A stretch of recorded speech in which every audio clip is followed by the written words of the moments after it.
आम्ही माझ्यासाठी बारामती ही एक अतिशय इमोशनल गोष्ट आहे. कारण का आज पवार कुटुंबाची ओळख जी काय आहे, जी 6 दशक पवार नाव हे महाराष्ट्राच्या राजकारणात, समाजकारणात, देशाच्या राजकारणात आहे, हे फक्त आणि फक्त बारामती आणि महाराष्ट्राच्या तमाम मायबाप जनतेमुळे. आदरणीय पवारसाहेब, योगायोगच आहे की कालच आदरणीय पवारसाहेबांनी राज्यसभेची शपथ घेतली आणि हा प्रवास 6 दशकापूर्वी बारामतीकरांच्या आशीर्वादाने कैलासवासी यशवंतराव चव्हाण साहेबांनी जो विश्वास आदरणीय पवारसाहेबांवर टाकला, त्याच्यातून तो सुरुवात झाली. आणि अर्थातच माननीय अजितदादा हा माझा मोठा भाऊ होता आणि माझा भाऊ गेल्यानंतरचं हे इलेक्शन आहे. त्याच्यामुळे अर्थातच आमच्यासाठी ही एक इमोशनल गोष्ट आहे. आम्ही आमच्या घरातला कर्ता पुरुष आणि माझा मोठा भाऊ आम्ही गमावला आहे आणि त्या गोष्टीला 2 महिने देखील झालेले नाही. अजूनही त्या दुःखातून आम्ही बाहेरही पडले नाही आहेत. म्हणजे आशा काकी काय दुःखातून जात आहेत किंवा माझ्या बहिणी असतील, आमचं कुटुंब असेल, हे आम्हालाच माहिती. सगळे कामाला लागलेले आहेत, पण दादा नाही ह्याचं दुःख अर्थातच आयुष्यभर आम्हाला राहील. आणि ह्या परिस्थितीमध्ये अर्थातच आम्ही बारामतीला कॅन्डिडेट देणार नाही हे आम्ही आधीच स्पष्ट केलं होतं. आता बाकीच्यांनी काय करायचं, एका सशक्त लोकशाहीमध्ये प्रत्येकाचा तो वैयक्तिक आणि त्यांच्या राजकीय पक्षाचा तो विषय असतो. आणि आता राज्यसभेच्या इलेक्शनच्या वेळेस आपल्याला आठवत असेल, तेव्हा सगळ्यांचेच, म्हणजे मी जाहीरपणे महाविकास आघाडीचे आभार मानतेच, पण आमच्या विरोधात पक्षात भारतीय जनता पक्ष असेल किंवा शिंदेंची सेना असेल, आम्ही सगळ्यांनीच एकत्र मिळून चर्चा केली.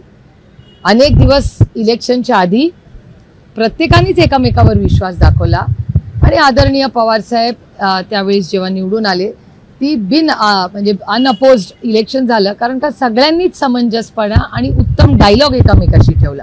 आणि ही महाराष्ट्राची संस्कृती आहे, जी कैलासवासी यशवंतराव चव्हाणांचा जो वारसा आहे, तो त्या विचारांचा वारसा आहे की विरोधक हा आपला शत्रू नसतो. ही लढाई वैचारिक लढाई आहे, ही वैयक्तिक नाही. त्याच्यामुळे मतभेद हे असलेच पाहिजेत, पण मनभेद असता कामा नये. त्याच्यामुळे राज्यसभेचं जेव्हा इलेक्शन झालं, तेव्हा सगळ्याच पक्षांनी समंजसपणा दाखवला. अनेक दिवस त्या इलेक्शनच्या आधी आम्ही सगळे सन्मानाने एकामेकाशी बोलत होतो आणि त्यातून ते बिनविरोध झालं.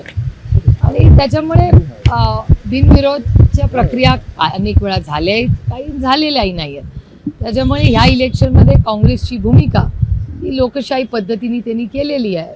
त्यामुळे त्याच्यात मला काही फारसं गैर वाटत नाही किंवा काँग्रेसला कोणी कधी कॉन्टॅक्ट केला ह्याची मला काय फारशी माहिती नाही. ताई, या सगळ्या प्रकरणाच्या संदर्भात आता काँग्रेसने तर उमेदवार दिलाय, परंतु या सगळ्या संदर्भात पार्थ पवार माध्यमांशी बोलताना म्हटले की काँग्रेसचा हा सगळा डाऊनफॉल सुरू आहे, त्यामुळे त्यांनी उमेदवार दिलेला आहे आणि त्याचसोबतच ह्याची किंमत चुकवावी लागेल, अशा पद्धतीचं एक मत त्यांनी माध्यमांसमोर व्यक्त केलं. ह्या माध्यमांना घेऊन किती परिपक्वता वाटते? एक तर काँग्रेस पक्ष, म्हणजे तुम्हाला आठवत असेल, तुमचे सगळे, तुम्ही खूप यंग आहात वयाने, पण काँग्रेस पक्ष हा एक भारतातला किंवा कुठलाही पक्ष त्यामाने हा एक राजकीय पक्ष, हा जर संविधानाच्या चौकटीत काम करत असेल तर आपण लोकशाहीवर प्रेम करणारे, विश्वास ठेवणारे लोक आहोत.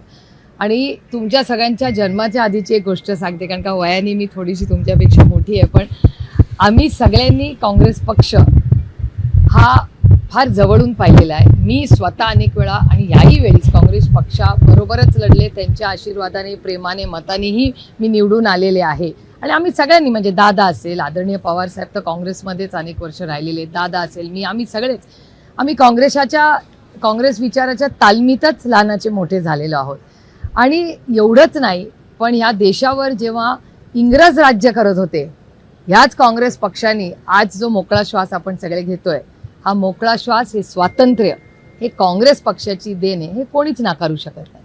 त्यामुळे काँग्रेस पक्षाचं योगदान हे फार मोठं राहिलेलं आहे. ह्या देशाचे प्रधानमंत्रीपासून सरपंचापर्यंत, मग महिला आरक्षण असेल, अनेक देशांनी केलेली युद्ध असतील, मनमोहन सिंग साहेब किंवा नरसिम्हा साहेब यांनी केलेली मोठी इकॉनॉमिक पॉलिसी चेंजेस असतील, किंवा जेव्हा चले जाओ हा नारा ब्रिटिशांना गेला, तर ह्याच काँग्रेस पक्षाने केलेला आहे. त्यामुळे काँग्रेस पक्षाचं योगदान हे नाकारून चालणार नाही. आणि कुणाचंच, कुठलाही पक्ष छोटा मोठा एका सशक्त लोकशाहीमध्ये असतोच, पण ह्याच बरोबर ही लोकशाहीमध्ये बोलण्याचा अधिकार हा सगळ्यांना आहे, त्याच्यामुळे लोक त्यांची मतं मांडत असतात. परंतु पार्थ